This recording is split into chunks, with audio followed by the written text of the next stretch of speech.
Welcome to Authors of the Pacific Northwest, where we connect Pacific Northwest authors with new listeners and provide advice for aspiring authors on the business of writing. I'm your host, Vikki J. Carter.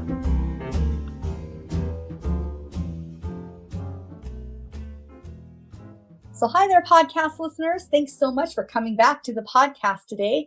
Today, I am super excited to have the author on because she is somebody that I've been wanting to talk to about her genre a little bit.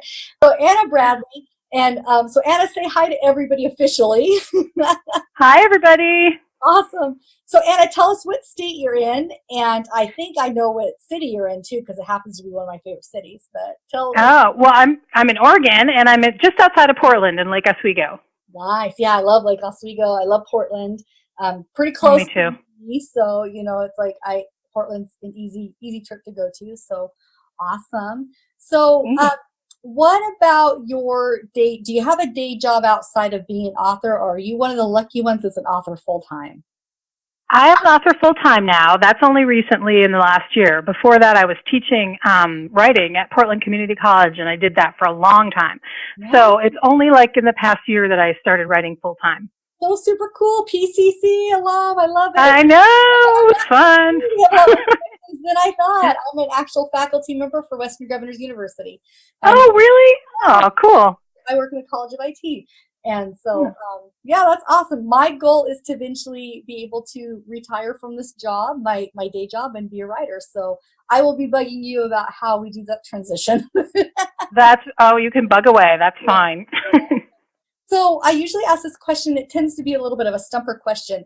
So I'll give you a little second to process it before you have to answer. But just right up front, with new listeners that might be new readers to hearing this podcast for you, what's one thing you would like your new readers or readers to know about you right up front? To know about me? Oh, well, I think one of the things that aspiring writers think is that for a professional writer, for a writer who has, given up their day job and gone professional, that writing somehow becomes a lot easier for us, or that writing is somehow easier for us, or that maybe there's a muse that's flashing in our brain. And I just want to, say, and this is something I used to say to my students all the time, my writing students, it is so hard. It's so hard for me. It's so hard for all of us. And it doesn't change. I love to write, but I think, there might be a misconception out there that somehow it's easier for some people than it is for others. And I just really resent that because I think it discourages aspiring writers. Mm-hmm. So I always kind of want to make it clear that that is not the case. It's hard for all of us. We all struggle with it. So awesome. Well, I'm going to take that to heart because it really is a challenge. What I find right now is not so much that the muse is a challenge, because it won't stop right now for me, which is a great thing. But I love that when that happens. Yeah. It's the time. My time that's the biggest thing that a lot of us talk about, of finding the time to do it. And I currently work full time, in this beautiful podcast that I love to death is becoming almost a full-time job too. So oh, wow. Yeah. I got to find the time to write. So I totally get that too. Yep. I know exactly what you mean. Yep. So you are quite a prolific author.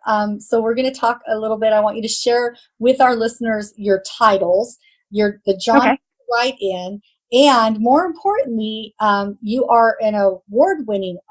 So would you please share with those that don't know that about you, what the award-winning accolades that you've received for your work?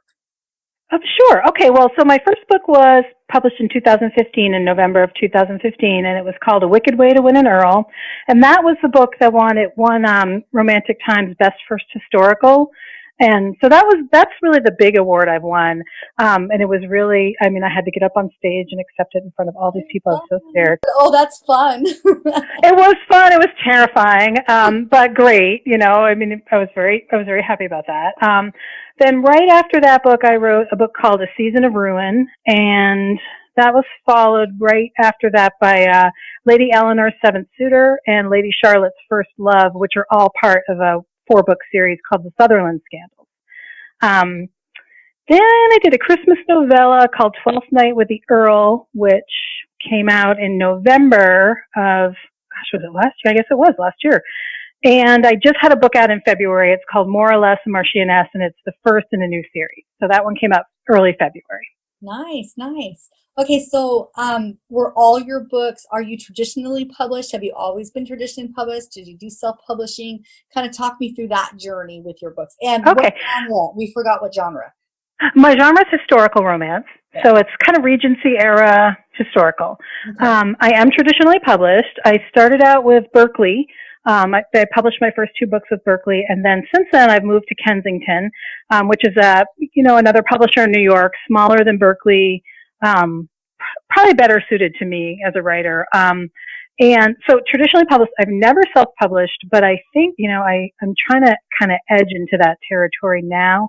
It's just hard because it's hard to, I'm writing all the time for Kensington now. I don't have a lot of extra time. So it can be tough to sort of work that out, how to do that hybrid thing. And I've always been traditionally published. I started by finding an agent. That was the first move I made. Because I think I read somewhere it would be easier, it's like a teeny tiny bit easier to get an agent than it was to get a book deal from a publishing house. So I went the agent route, and I got lucky because I ended up finding an agent, and then she ended up getting me signed to Berkeley, and that's where it started. Well, that's awesome. And you're one of the rare so far on my podcast that have that experience. So I love hearing about it.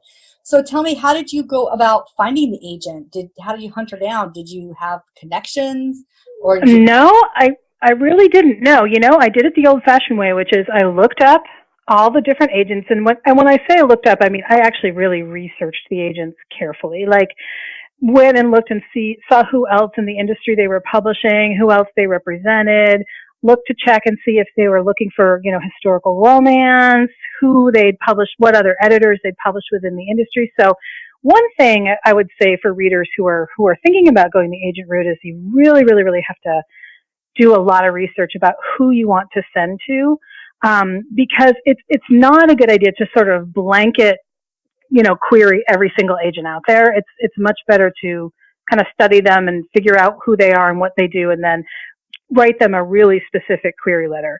And that's what I did. I had a list of 25, my top 25 that I had chosen, and I started querying them in batches of 6 because I wanted to make sure my query letter was going to work. I figured I don't want to send them all out at once because I don't know if you know about the query letter, but it's a really specific kind of letter that I do. Yeah. I do. Yeah. Yeah. So it's kind of, if it doesn't work, it can be a bad thing. So I did that. So I went into queried, and I did end up finding an agent in the first batch. I was really lucky. She happened to be, sometimes you just get lucky. She was looking for something like she was looking for historical. She was light on historical on her list, and she was looking for something that's sort of my style. And so from there on, it kind of took off after that. That's so super awesome. I love hearing the story about how you did it because, like I said, most of my authors right now I've had and talked a lot with, they're all self-publishing, and finding an agent has, for them, a lot of them aren't looking for agents or right. Don't know how to go about it, right? And I'm kind of in the middle. I don't know what I want to do yet as an aspiring author. Agents and traditional publishing scares me a little bit because I come from a background of music industry where my husband was in. And so I've had that experience, and it didn't turn out always 100% positive. So now I'm kind of like traditional. But I love hearing the positive aspect that, how you did it. I love the idea of, sending out just a few letters at a time, and, so great. So tell me a little bit about the relationship of working with a publisher. You got picked up. And how did it work for you with the first book, or moving, forward into books? How much collaboration do you have with the publisher? And cover art is always a big thing with historical romance, right? Did you get to models for that? No, I wish I had. No, I wanted to go to the photo shoot, but they don't invite you to that either. So, no, I know, bummer, right? No, there was actually quite a bit of collab. What happens is, you meet your deadline, you send your finished book to the editor, and you're assigned a specific editor at a house, and they get you back some form of critique on it. Sometimes it's called an editor's letter, and it's a really long letter telling you all the things you need to change, or it's sometimes they mark up your manuscript. I was new enough, and Berkeley's a pretty big operation, so I was new enough so that I don't know that I had some interaction with my agent, but probably not. I'm sorry, my editor, but not as much as, say, Nora Roberts has with hers. So there's a fair bit of attention. I didn't get a ton of editing on my first book, but I got some helpful tips, and then you rewrite and you send it back to them. And there's a series of, 3 or 4 read-throughs that you do. You read it after the copy editor gets it again, and then you read it after it's all laid out on the page. So you end up reading the book probably 3 or 4 times before it ever actually gets published. So you're constantly kind of making tweaks to it. Nothing big, but small stuff, and looking for typos and that kind of thing. In terms of the covers, Berkeley did really kind of sexy guy covers for my first 2 books. And I know, aren't they cute? I keep looking for those guys at conferences where the cover models go, but I never find my guys. But I didn't get much say. No, what they did do, they sent me an email and said, can you remind us what your hero and heroine look like? Because readers hate it when, your book says you have a dark-haired heroine and then a blonde-haired guy appears on your cover, which I don't blame them. I agree with you 100% on that. That's the big turn-off for me. I'm like, nope, not what you said. What's this wrong, right? I hate that too. So they get you to remind them of that so they don't make that mistake. And then they'll ask, do you have any ideas? Is there a particular scene you want to, you think we could represent on the cover? Give us some ideas. And that's what you do. It's kind of it's not real specific, and, but both publishers I've had, both Berkeley and in particular Kensington, have kind of gone with the ideas I suggested. So for example, for Lady Charlotte's First Love, they had asked me, and I said, that book has a really specific scene where she's wearing this amethyst necklace, mm-hmm. and she and the hero get into a wager. They wager on a card game, and she loses, and she loses by a lot, and, they didn't carry that much money around. And he says, well, no, you have to pay it now. So she kind of tosses this necklace onto the table and says, there, it's worth much more than what I owe you. So the necklace has the significance, and they did put my dark-haired heroine on a cover wearing this beautiful purple gown with this necklace. So you get some of that. You do get some say. I love that background story, because actually when I looked at your website, I'm a purple fanatic. And so I saw that cover and I'm like, oh, purple, how beautiful. I love this. I get a lot of purple from that. They do Kensington does beautiful covers. I just love their covers they've done. They do the beautiful gown cover for me, the lady in the beautiful gown, not the hot guy. Yeah. And so, some people like one, some people like the other, but I do love those covers. I think they're really pretty. So let's talk about marketing, because with almost all my self-publishing authors that have been on the podcast, marketing is something they have to do obviously on their own. I'm mm-hmm. learning about this just with the podcast and my future plans, a lot of marketing on social media, things like that. What's your experience with marketing for publishing with the publishing house? And then do you have any tips for aspiring authors as far as managing the social media world or whatever manage to stay out there? It's a tough one. So the one difference as a traditionally published writer, we still have to market. We still do quite a bit of our own marketing, which, I think that's kind of new to the industry. And when I say new, in the past 10 years, they've, started relying more on writers to do their own marketing. I do get assigned an in-house publicist. So at Berkeley, they really did not do any marketing for me. So I had to do most of it myself. Kensington is much more involved, and they do a social media plan for me and a marketing plan for every book, but I still have to do my own. Yeah. And so I have the whole gamut. I have Facebook, Twitter, Instagram, all the stuff. Yeah. And it's challenging. I think some, the skills that make you a good writer are not necessarily the skills that make you a good marketer. And so it's hard. I find it hard. Yeah. And so, but I do it, because you have to. And it takes away from writing time, which I think that's the number one complaint I hear from writers. Yeah, absolutely. Well, my experience is getting started with this podcast and, getting out there on Instagram, Facebook, and Twitter. It definitely takes up a lot of time. Mm-hmm. It's a lot of fun for me because I'm a digital native. I love technology. I work online. You're so good. Oh, I wish I did. but it takes away my time from writing, and that's the one thing. Mm-hmm. Frustrating to me. I'm like, man, I need to clone myself or something. I don't know. Oh, I know. It's hard. And so I think the best piece of advice I got when I first started out, and that's the advice I'd pass on to your listeners, is that don't try to do it all at once. I mean, you'll take a look, you'll go onto online and you'll see like 28 platforms, and all of them they'll say about every single one of them, oh, if you're a writer, you have to have this one. Exactly. But the thing is you can't have them all. So you really have to pick, start small and get comfortable with one or two or three even, and get those under control. And then you can add as you go. If something doesn't work for you, don't do it. You really don't have to do every single thing. You really can't, I guess. So, picking and choosing and being selective about that is a good idea. It's less overwhelming that way. Mm-hmm. I love it. Well, I'm taking that advice, Anna. Thank you so much, because there are days I feel a little overwhelmed and I don't even have a book out published. So not that my book's going to be earth shattering, right? But it might be, you never know. It could be, and then you'll really have to market.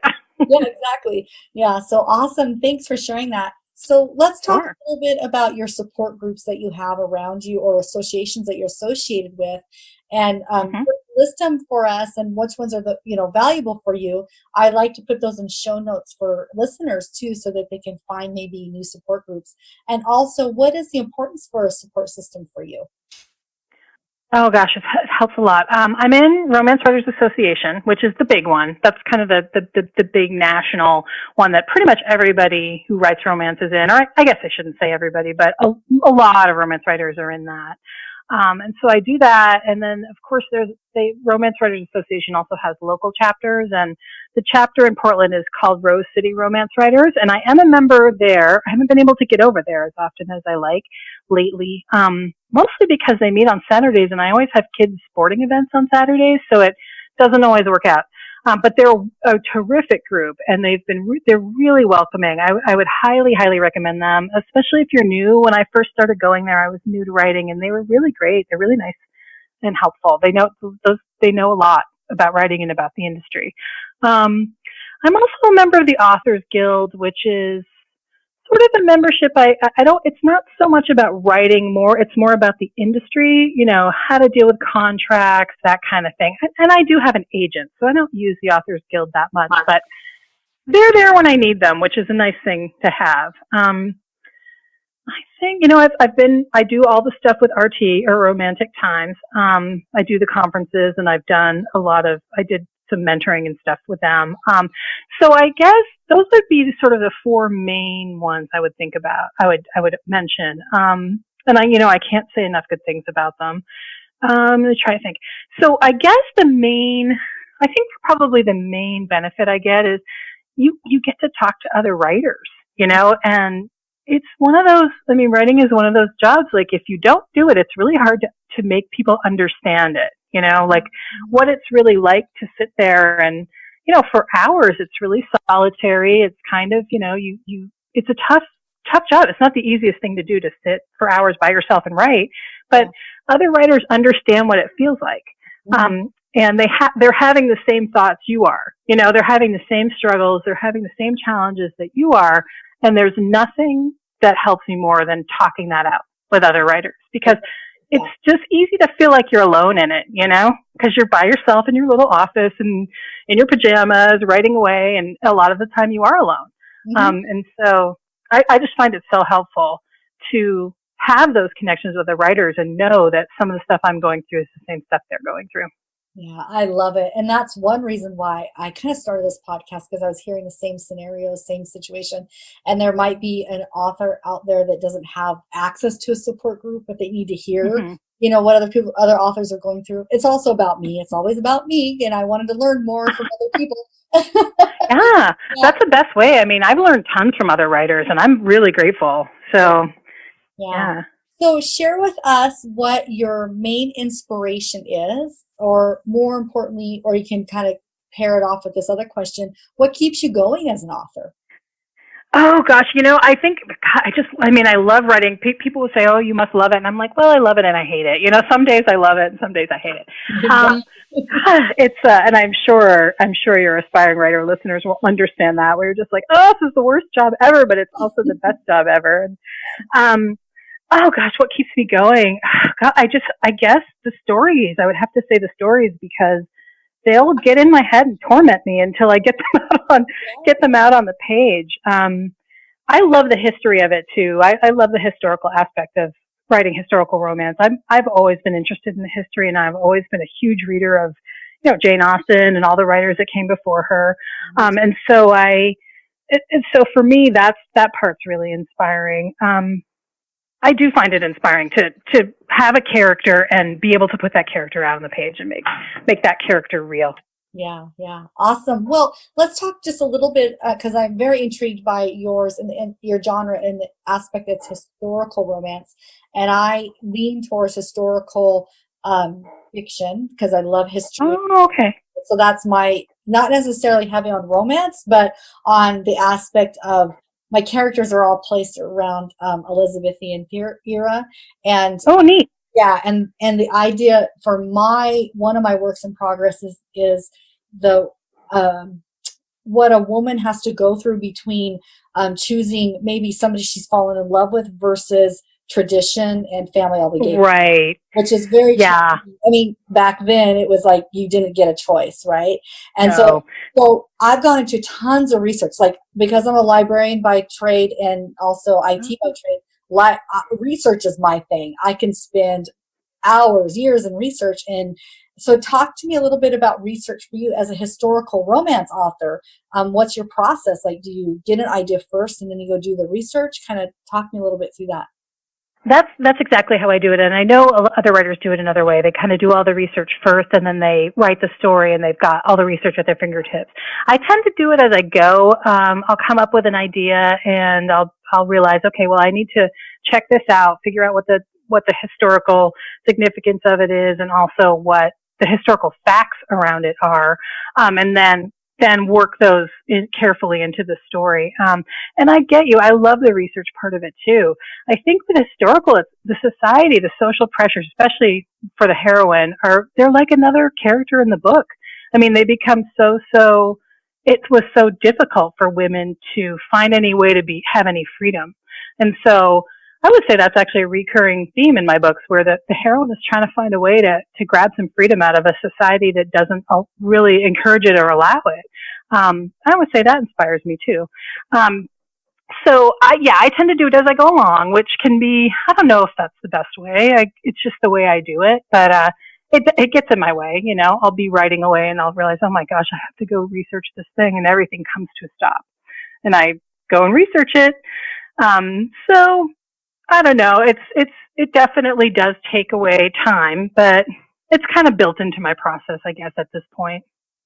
And what I found with me is like, I'll have a really great idea and then I start doing the research and, kind of have an idea in my head where I wanted it to go. And then the research causes me changes to it. I like rabbit trails either to different parts. I know. Like, oh my gosh, great. I'm getting in the weeds. Better write. Or I come up with other great ideas that aren't even associated with that particular story or book, and I'm like, oh no, now there's 5 other stories I have to write. Which is a good problem to have. I know exactly what you mean. It definitely can change the story depending on what you find. If you find some really cool piece of information, it can completely change what's going on in a particular chapter or scene, or even, change the plot. Yeah, so exactly. Awesome. Okay, so all of my listeners know that we get into a reading where you get to share with us. So we're going to set you up for that, Anna. Oh, goody. Okay. Tell us a little bit tell us the title you're going to read from, and a little bit about the plot or the characters without revealing way too much, right, of the book. But go ahead and go into the reading, and I get to sit back and listen, and I'm so super excited. Okay, that sounds good. Okay, well, I decided I'm going to read from a book that isn't released yet. It's going to release on August 7th, and it's called More or Less a Countess, and it's the second book in the 3-book series called The Somerset Sisters. And so it's coming out soon, but it's not out yet. The first book in that series is out, but this one's not. So you guys are getting a sneak preview. As you can imagine, this is from chapter 5 of that book. So as you can imagine, a lot happens in chapter 1 through 4. So I'll just give you guys a little bit of context here. But like you said, Vikki, I'm not going to go into too much detail, just enough so you understand the scene. So we have our hero. His name is Nicholas Balfour, and he's the Earl of Dare. And we have our heroine, Violet Somerset. And the setting is Bunhill Fields Burial Ground, which is a real burial ground in London, which you can visit still. And Nick and Violet are kind of a mismatched pair. He's sort of the handsome, fashionable rake, and she's a blue stocking who has very little time for handsome, fashionable rakes. And for reasons I won't go into that are explained in chapters 1 through 4, Nick is trying to court Violet, and Violet is trying to get rid of him. So he wants to marry her for reasons that aren't entirely, honest, and she wants to get rid of him for her own reasons, and both of them are kind of misrepresenting themselves. So the other little piece you guys need to know is Violet's writing a book.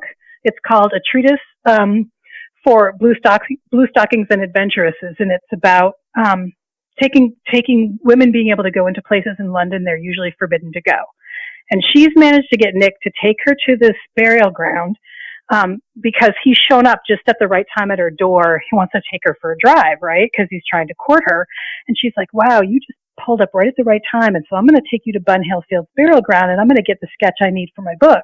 And if I can scare you away in the process even more, that's a good thing. So here we have the two of them, and this is the chapter from Nick's point of view. And I will try to make sure not to read too fast. Unusual. That's what Nick's friend Lord Derek had said about Miss Somerset, that she was unusual. He hadn't said a word about her being the most irritating young lady in London. Did you know, my lord, this burial ground is rumored to have been a plague pit? Bunhill Fields has quite a history. During the 13th century, they brought cartloads of bones from the charnel houses at St. Paul's Cathedral and dumped them here. Here. Nick blinked again, but no matter how many times he did, he was greeted by the same sight each time he opened his eyes. Weathered gray headstones, half of them tipped crazily on their sides in the mud, gnarled tree branches on bare trees, and in the midst of this desolate landscape was Miss Somerset, the sketchbook tucked under her arm and a glowing smile on her face. She'd taken him to a burial ground. When she'd asked him to take her to Islington, she hadn't said a word about burial grounds. But here they were at Bunhill Fields, and there she was, her hat straggling down her back, her hair falling from its pins, looking as pleased as if she were parading down Rotten Row with a crowd of besotted suitors on her heels. No, I didn't know that, Nick said. How morbid, distressing, chilling? If he could judge by the fascinated expression on her face, Miss Somerset didn't seem to find it anything of the sort, and Nick was determined to treat everything she said as the most extraordinarily precious pearls ever to drop from a pair of feminine lips. In other words, this wasn't the moment to refuse to share her interest in the cartloads of corpses. He forced a pleasant smile to his lips as he floundered for the right word. Interesting? She turned and beamed at him, heedless of the rain soaking her cloak. Isn't it? Only they didn't bury them properly, you see. No, as far as Nick knew, there was only one way to bury a corpse, but he did his best to sound enthralled. No, they just tossed them on the ground and covered them with a thin layer of soil. Good Lord, was he trampling upon some poor devil's skeleton? Nick's gaze shot to his feet, and he instinctively jumped back, half afraid he'd find a skull crushed under his heel, but all he saw was a ruined pair of Hobie boots. His Hobie boots. But as bedraggled as he looked, Miss Somerset wasn't precisely the picture of ladylike modesty. She was wandering among the crooked stones, dragging her hand over their damp, mossy surfaces as if she didn't notice that her slippers were splattered with mud and her hems a sopping mess. Every now and then she paused to prod at the mud with her toe, as if she hoped to turn up a bone or two. Why, I imagine they were tripping over piles of bones for ages afterwards. Oh, I wish I could have experienced it. Don't you, Lord Dare? Oh, yes, of course he did. Didn't every Englishman long to have been alive to experience the joys of the Great Plague? Do I wish I could have seen cartloads of bones or shallow graves? No, Miss Somerset, I can't say I do. Nick winced at the irritation in his voice. He'd called on her every day for nearly a week, only to have her toss him out on his ear each time. Now he'd at last persuaded her to an outing and secured an opportunity to gain her affections, and his legendary charm seemed to have dissolved in the downpour. But dash it, how was a gentleman meant to embark on a courtship when the object of his pursuit was half drowned in mud, and so preoccupied with the skeletal remains of plague victims she hadn't even noticed how utterly delightful he was? He wasn't accustomed to being overlooked by ladies, but Nick was getting the distinct impression he might be here or not, and it wouldn't make the slightest bit of difference to Miss Somerset. If a discontented spirit happened to rise from the ground and snatch him away to the underworld, he doubted she'd even notice.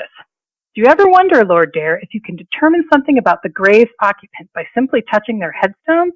It's a fancy of mine that one can sense echoes of the dead. Nick pressed his lips together to smother a derisive snort. Next, she'd be trying to persuade him to believe in ghosts.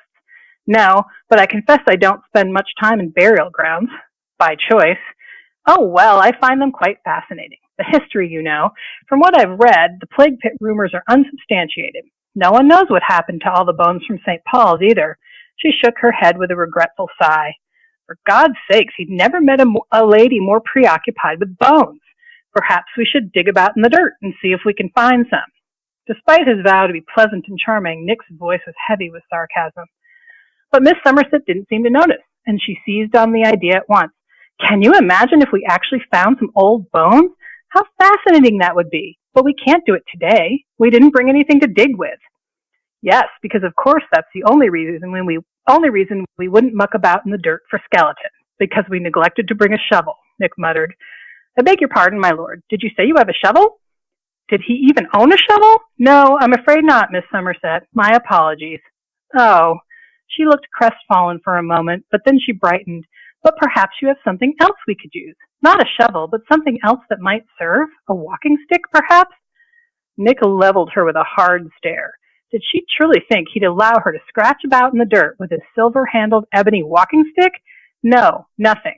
Had I known I'd be visiting a burial ground when I called on you, I might have brought something. But as it is, I've left all my grave-digging tools at home. Oh well, that's all right. Perhaps next time. Next time? He gave her an incredulous look. This was his first and last visit to Bunhill Fields burial grounds. I don't anticipate a second visit, Miss Somerset, and I think we'd better go back now. Your gown and hat, your hair. He waved a hand toward her. You're already soaked and you look a fright. Nick managed to snap his mouth closed before the word could escape, but it was a near thing. Damn it, this wasn't going at all well. There wasn't a lady in existence who'd encourage a suitor who called her a fright. She raised an eyebrow at him. Yes, what were you going to say, Lord Dare? You look cold, Miss Somerset. I'd never forgive myself if you should take a chill because of my neglect. There, at last, an appropriately gallant speech. Miss Somerset didn't look in the least impressed with his chivalry, however. She shrugged, then turned away from him to wander down a row of headstones, pausing every now and then to peer curiously at the inscriptions. Yes, all right, as soon as I've got my sketch. It won't take a moment, once I find the right vantage point. Sketch? What sketch?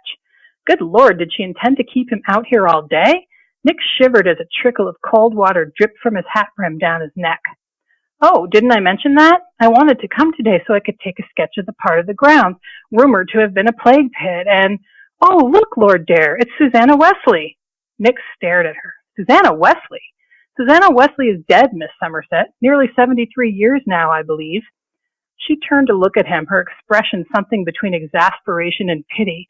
Yes, I'm aware she's dead, my lord, and thank goodness for it. Otherwise it would have been a grievous mistake to bury her, wouldn't it? I meant her gravesite, of course. Her son, Charles Wesley, wrote her epitaph. Did you know? No? Oh, well, I won't be a moment. She sank to her knees in front of a weathered headstone, heedless of the fact her skirt would be ruined with mud, but then shook her head and rose to her feet again. No, that won't do. It's too low. Perhaps I'll sit on Mrs. Wesley's headstone. I'm sure she wouldn't mind, particularly since my purpose is a scholarly one. She gathered her silk skirts around her and, as daintily as if the headstone were a throne, lowered herself until she was perched on the edge. She settled her sketchbook over one arm and moved her pencil over the paper in quick, confident strokes, her back curled over the page to protect it from the rain. Nick crossed his arms over his chest and watched her, his gaze moving over her slender shoulders and then lower, over the long locks of her hair lying in heavy tangles down her back. She had fair coloring, but the rain had darkened her hair to a chestnut color. A dark gray cloud had moved directly overhead, and as he'd predicted, the rain began to fall in earnest, but she was utterly absorbed in her drawing and paid it no mind. There was something arresting about her small, earnest figure, half hidden among the tall headstones, and a strange daze descended on him as he watched her, lost in his thoughts as he listened to the heavy drops of rain fall onto the rough, cold surface of the headstones around him. What a dismal place, so gray and cold, just like every other place in London. Everywhere he looked, there was nothing but barren trees and knee-deep mounds of mud where there should be acres of soft green grass. How could anyone live in such a place? How could they bear it? There, that's good enough. I can finish it later from memory. I beg your pardon for keeping you standing in the rain, Lord Dare. I'm ready to leave now.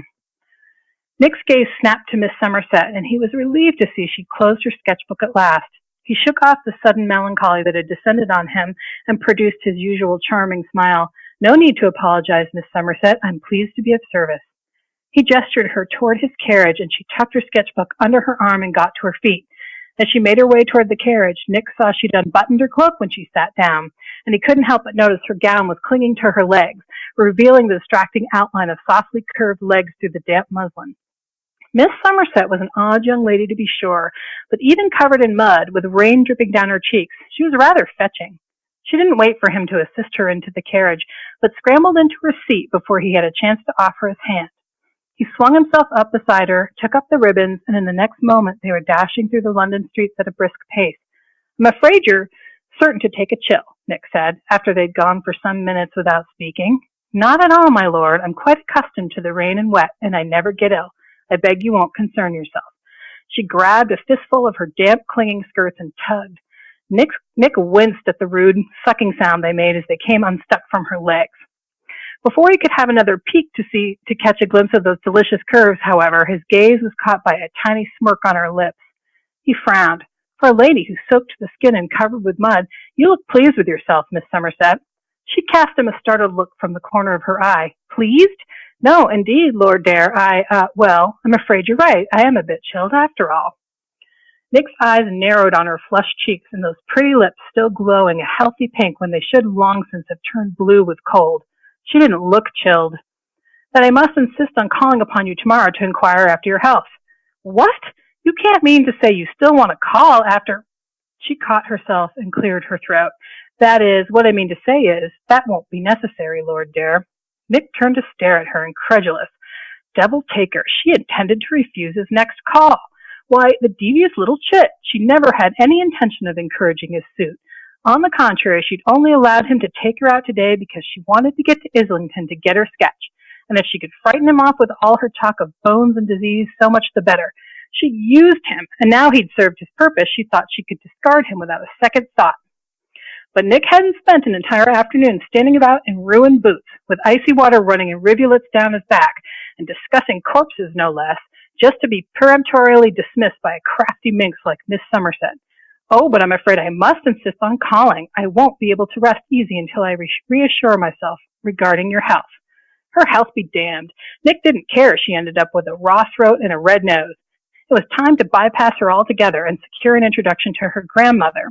Once Lady Chase knew the Earl of Dare wished to court her granddaughter, Miss Somerset would have a devil of a time escaping him, no matter how clever she was. Whatever satisfaction Miss Somerset had taken in the success of her burial grounds mission was now dissolving into uneasiness. "I'm afraid I must discourage you from calling again, my lord. I'm not interested in—" She fell abruptly silent as he made the turn into Bedford Square and brought his carriage to a halt in front of the door. A low, distressed sound escaped her throat at the sight of the black-crested carriage waiting in the drive. "Ah, but here's some luck, Miss Somerset." He tossed aside the reins and turned an angelic smile on her. "I believe your grandmother is home. I've heard a great deal about her, and I'm anxious to have the honor of an introduction to her." Miss Somerset didn't appear as enthusiastic as he was, and the carriage had hardly rolled to a halt before she was scrambling to open the door. I'm afraid that won't be possible, my lord. My grandmother never accepts calls this late in the day. Thank you for the drive and for your diverting company. Good afternoon." "Pity, but no matter. I'll simply keep calling until she receives me." There was no mistaking the look of panic that flashed across Miss Somerset's face at this thinly veiled threat. "She won't receive you, Lord Dare. She doesn't receive any gentleman without a formal introduction." Nick raised a skeptical eyebrow at this. He knew a blatant lie when he heard one. "How fortunate we have you to introduce us, then." We'll see. I can't make any promises, I'm afraid." She tried to leap from the carriage, but he laid a hand on her arm to stop her. Dash her, she wasn't going to brush him off as if he were a bit of dried mud clinging to her skirts. If she wouldn't invite him inside, he'd keep her sitting out here on the drive until someone inside the house noticed his carriage and came out to investigate. "Wait, Miss Somerset, tell me more about the plague, won't you? I'm certain I could learn a great deal from you." "The plague? You wish to discuss the plague now?"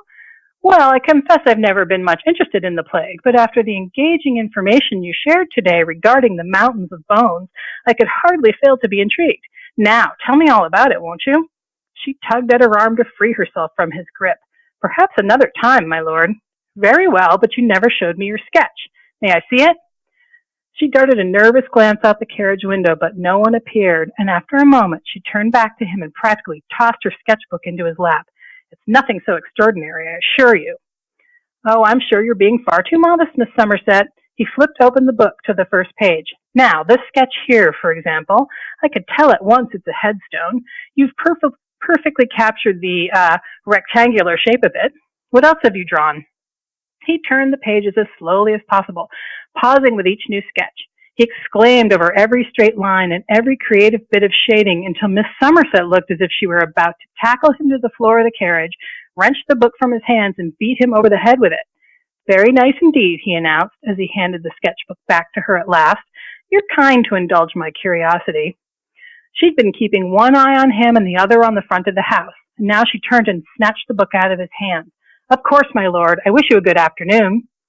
She threw open the carriage door and scrambled from her seat, but before she could dash up the drive and vanish through the front door, he leapt down to follow her. Wait, I'll escort you to your door. No! That is, no thank you, Lord Dare. Goodbye. She tossed an anxious look over her shoulder as she darted up the lane, then disappeared into the house, closing the door with a decisive thud behind her. Nick chuckled as he watched her go, then climbed back into his carriage, took up the ribbons, and rolled down the drive with a grin still on his lips. He might not have succeeded in his quest to meet her grandmother, but he'd managed to jerk Miss Somerset from her complacency, and she was rather amusing when she was in a panic. The day hadn't been an utter loss after all. And that's the end. Awesome. What fun is that? That was a fun one to write. Oh, I bet. Well, thank you, Anna, so much for coming on the podcast. So listeners, if you love Anna Bradley's work, go find it, get her books, write a review. And Anna, maybe we'll have you back again sometime. So thanks for being here. Oh, thank you so much for having me. It was my pleasure. Thank you for listening to the podcast. We hoped you loved hearing from the author as much as we did. If you did enjoy the author, make sure you find them on social media. Buy their book and write a review. Are you a published author and would like to be featured on the podcast? Visit us at our website to learn more.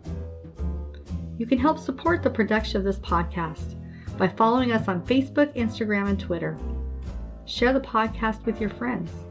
And most importantly, become a supporter. Supporters receive monthly bonus podcasts and a newsletter filled with tips from our authors.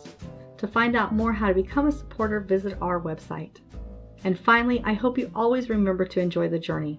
Until next week, this is Vikki J. Carter saying goodbye.